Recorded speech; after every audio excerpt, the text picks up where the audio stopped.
Assalamualaikum warahmatullahi wabarakatuh. Eh, Selamat siang para teman-teman semua yang dirahmati oleh Allah. Insya Allah pada kesempatan kali ini kita coba sedikit membahas tentang kitab Uqudul Zen mengenai bab kewajiban perempuan ketika menghadapi seorang suami, ya. Apa saja sih kewajiban atau hak-hak seorang perempuan ketika berhadapan atau sedang bersama suami. Nah, sebelum berlanjut kepada pembahasan, kita baca sholawat terlebih dahulu supaya kita mendapatkan keberkahan daripada sholawat yang kita bacakan dari baginda Nabi Muhammad SAW. Inna Allah wa malaikatahu yusalluna 'alan nabi ya ayyuhalladzina amanu sallu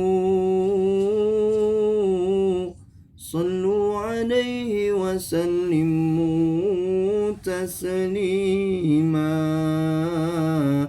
Allahumma salli wa sallim wa barik alaihi sallallahu alaihi. Allahumma salli ala Muhammad ya Rabbi salli alaihi wa sallim. Allahumma salli ala Muhammad ya Rabbi salli alaihi wa sallim. Allahumma salli ala Muhammad ya Rabbi salli alaihi wa sallim. Rabbi fanfa'na bibarakatihim wahdina al-husna bihurmatihim. Rabbi fanfa'na bibarakatihim wahdina al-husna bihurmatihim. Allahumma sholli ala sayyidina Muhammadin wa ala alihi wa sahbihi. Sahabat-sahabat santri Benghar yang dicintai oleh Allah. Nah, di hari Jumat yang penuh keberkahan ini sedikit kita belajar tentang tata cara ketika kita berumah tangga. Untuk apa?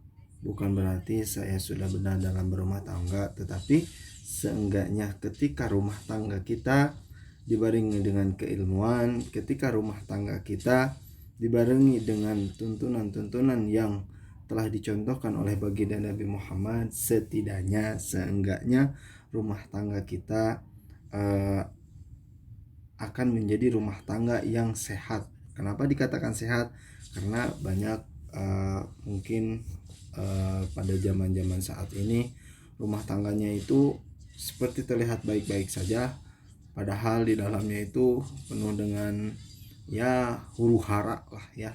Nah, bagaimana agar rumah tangga kita tidak selalu terjadi huru-hara di dalamnya? Nah, ini kita kutip dari kitab Uqudul Zen. Di sini bahwasanya diterangkan kewajiban AWW atau kewajiban seorang perempuan ketika menghadapi suaminya ketika berada di rumah. Apa saja kewajiban perempuan ketika dia di rumahnya itu sedang ada suaminya. Nah, yang pertama nukahiji, seorang perempuan itu harus mempunyai rasa malu terhadap seorang suami. Maksudnya apa? Jadi ada batasan-batasan, mungkin memang kita sudah menikah, mungkin memang kita sudah berumah tangga gitu kan. Akan tetapi banyak para istri yang kurang sopan atau kurang akhlak kepada suaminya. Contohnya apa? Mohon maaf. Nah, biasanya mereka si istri ini kadang kentut sembarangan. Kalau nggak kentut sembarangan, misalnya berkata-kata yang kasar kepada suami. Nah, apakah itu diperbolehkan di dalam Islam? Justru itu tidak diperbolehkan dalam Islam. Kenapa demikian? Karena itu merupakan penyebab terjadinya atau penyebab bibit-bibit rumah tangga yang tidak sehat itu diawali dengan hal yang sepele itu.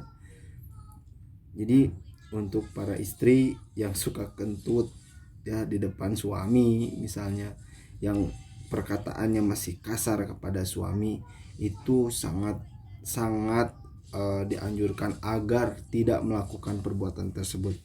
Nah, seorang istri pun seorang suami pun sama. Nah, ketika di depan istri, seorang suami harus bisa menjaga murahnya atau harus bisa menjaga wibawanya. Jangan sampai murah kita atau wibawa kita di depan istri itu tidak ada. Jadi kalau kita tidak mau dikentuti sama istri kita, ya kita jangan mencontohkan tersebut. Ya, contohnya ini mah di depan istri kita dut itu. Nah, itu mungkin awal-awal istri kita memaklumi, tapi kalau lama kelamaan istri kita jengkel, yang akhirnya jangan salahkan istri kita kalau misalnya istri kita tidak sopan. Jadi intinya apa? Di dalam rumah tangga itu di sini dibahas, jadi seorang istri harus mempunyai rasa malu kepada suami. Begitupun seorang suami, jadi harus saling menghargai di dalam rumah tangga. Kemudian yang kedua cenah naon deui anu kadua teh jeung nyaeutikeun maseaan. Maksudna naon? Nyaeutikeun maseaan. Jadi jangan terlalu banyak bertengkar ya. Maksudnya apa? Nah, ini di sini. Sedikit-sedikit jadi omong, sedikit-sedikit maseaan kana jadi salaki ulah nya.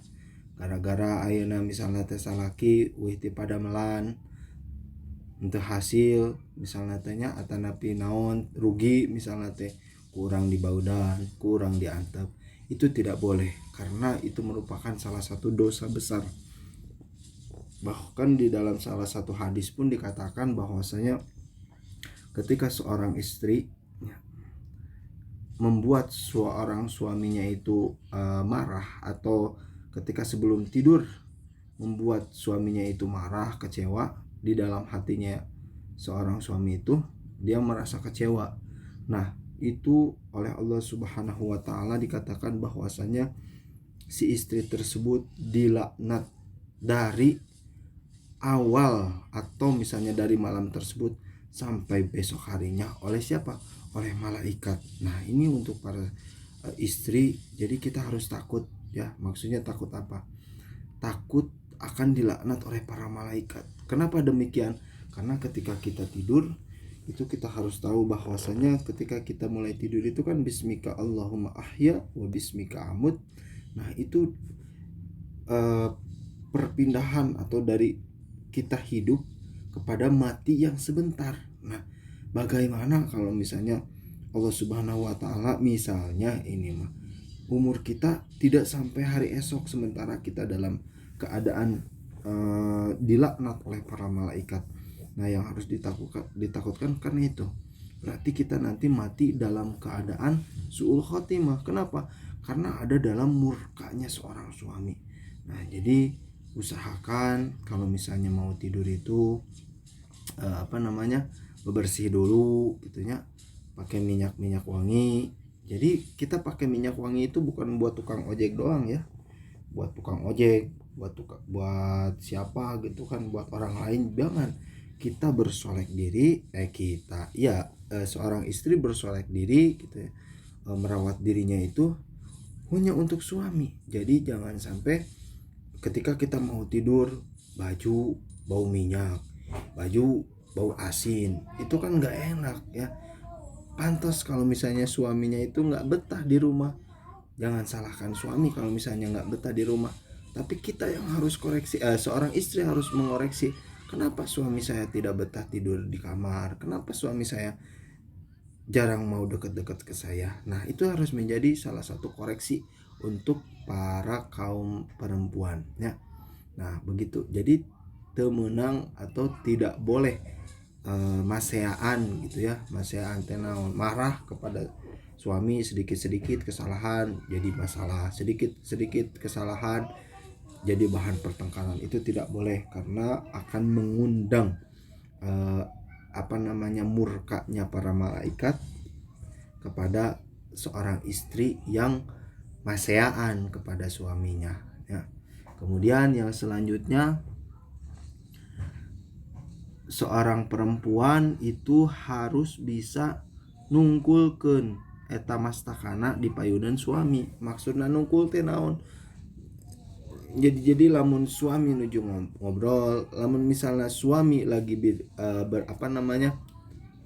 bahasanya itu lagi bicara, itu seorang istri seharusnya nunduk di depan suami tersebut. Jadi jangan sampai kalau ada masalah, kalau ada apa-apa, kalau